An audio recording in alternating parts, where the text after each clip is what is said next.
nama saya Rizka Jahari. Saya dari program studi Ilmu Administrasi Publik dengan NIM 23307110009. Saya dari Fakultas Ilmu Sosial Universitas Muhammadiyah Sukabumi. Halo semuanya, di sini saya akan menjelaskan tentang peran dan fungsi hukum dalam menjaga ketertiban dan keadilan di masyarakat. Yang pertama yaitu di sini ada pengertian hukum. Hukum adalah seperangkat norma dan sanksi yang dirumuskan untuk mengatur perilaku manusia. Hukum juga mencakup berbagai peraturan berupa undang-undang dan peraturan terkait, norma dalam masyarakat, serta keputusan yang dikeluarkan oleh pihak penegak hukum. Hukum berfungsi sebagai panduan yang wajib dan berlaku sejak manusia dilahirkan, dengan tujuan untuk melindungi dan menjaga keteraturan serta keadilan dalam masyarakat. Menurut Patrick Lane, 2023, mengemukakan bahwa hukum adalah sebuah sistem aturan yang diciptakan oleh masyarakat untuk mengatur perilaku dan interaksi antar individu, dengan harapan mencapai keadilan serta menjaga ketertiban sosial. Selanjutnya di sini ada tujuan hukum. Menurut Gustav Friedrich, ada 3 tujuan utama hukum. Yang ke-1 yaitu ada keadilan, yang berarti yang menempatkan suatu pada tempatnya. Dan yang kedua yaitu ada kepastian hukum, berarti ada aturan yang jelas dan tidak multitafsir. Dan yang ketiga yaitu ada kemanfaatan, yang memberi manfaat dan kebahagiaan bagi masyarakat. Selanjutnya ada pandangan para ahli. Menurut Mokhtar Kusumaatmadja, yang menyebutkan bahwa tujuan hukum adalah untuk menciptakan ketertiban sehingga menjadi pokok terciptanya sebuah struktur sosial yang teratur. Hukum memiliki tujuan lain yaitu membuat keadilan yang sesuai dengan masyarakat dan zaman pada terwujud. Dan yang kedua yaitu ada menurut Aristoteles, yang menyatakan bahwa tujuan hukum adalah guna mencapai sebuah keadilan, yang artinya adalah memberikan kepada setiap orang atas apa yang sudah menjadi haknya. Selanjutnya yang ketiga yaitu ada menurut Prof. Dr. L.J. Val Amveron, mengemukakan bahwa tujuan hukum ialah mengatur pergaulan hidup secara damai. Hukum menghendaki perdamaian. Dan yang terakhir yaitu ada Immanuel Kant menyebutkan bahwa tujuan hukum adalah keseluruhan syarat yang dengan kehendak bebas dari orang yang satu dapat menyesuaikan diri dengan lainnya untuk menuruti peraturan hukum sosial kemerdekaan. Di sini ada juga teori tujuan hukum. Yang pertama yaitu ada teori barat, yang termasuk etis berarti keadilan, utilistis berarti kemanfaatan, dan legalistis yaitu kepastian hukum. Dan yang kedua yaitu ada teori timur, berarti yang mengubahkan kedamaian dan melalui masyarakat. Dan yang ketiga yaitu ada teori Islam, hukum untuk kemaslahatan dan menghindari kemudaratan. Selanjutnya di sini ada fungsi hukum. Hidup manusia ditentukan oleh cara memandang, menghayati dan memahami diri serta nilai-nilai yang dianut. Dalam kehidupan sosial, manusia berinteraksi dan membentuk jaringan hubungan sosial. Untuk mencapai ketertiban dalam masyarakat, diperlukan aturan atau hukum sebagai pedoman perilaku. Hukum berasal dari kata rechts and laws, yang berarti keadilan dan aturan. Hukum berfungsi mengatur hubungan antar manusia dan wajib ditaati.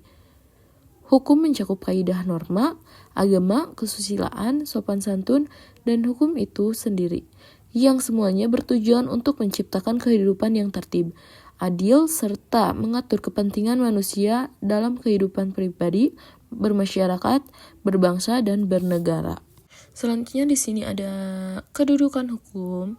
Menurut Harjono, legal standing atau kedudukan hukum adalah keadaan di mana seseorang atau suatu pihak memenuhi syarat sehingga mengajukan permohonan penyelesaian sengketa di Mahkamah Konstitusi. Berdasarkan pasal 51 ayat 1 Undang-Undang Nomor 24 Tahun 2003 tentang Mahkamah Konstitusi, pihak yang memiliki legal standing meliputi perorangan, warga negara Indonesia, kesatuan masyarakat hukum adat, badan hukum publik atau privat, serta lembaga negara yang hak konstitusionalnya dirugikan oleh berlakunya undang-undang. Menurut Ahmad Roislandi, seseorang atau pihak dianggap memiliki legal standing apabila termasuk dalam salah satu subjek hukum tersebut dan dapat membuktikan bahwa hak konstitusionalnya yang dijamin Undang-Undang 1945 telah dirugikan oleh suatu undang-undang. Kerugian itu harus bersifat khusus, aktual, atau potensial, memiliki hubungan sebab akibat dengan berlakunya undang-undang dan dapat dipulihkan apabila pemohonan dikabulkan oleh Mahkamah Konstitusi. Selanjutnya di sini ada peran hukum dalam menjaga ketertiban masyarakat. Kesejahteraan masyarakat hanya dapat terwujud bila 3 pilar utama, yaitu negara, hukum, dan aparatur penegak hukum.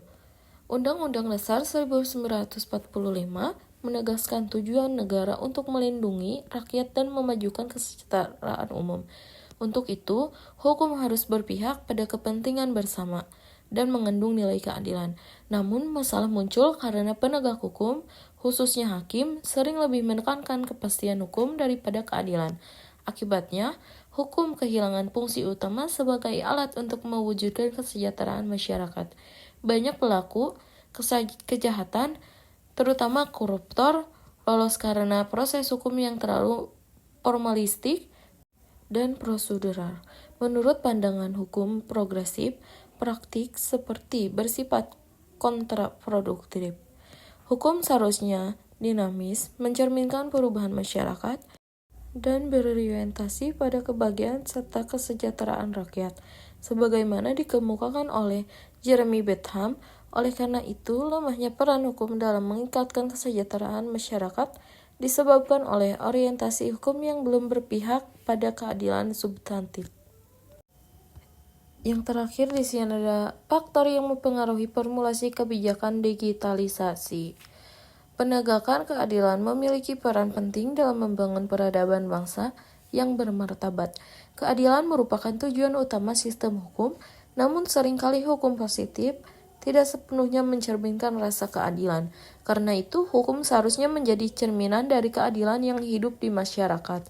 Di berbagai negara, termasuk Amerika Serikat, sistem hukum terus mengalami pembaruan karena belum mampu sepenuhnya mewujudkan keadilan. Indonesia pun menghadapi masalah serupa. Sistem hukumnya tidak sinergis antar lembaga penegak hukum, yaitu seperti polisi, jaksa, KPK, dan pengadilan.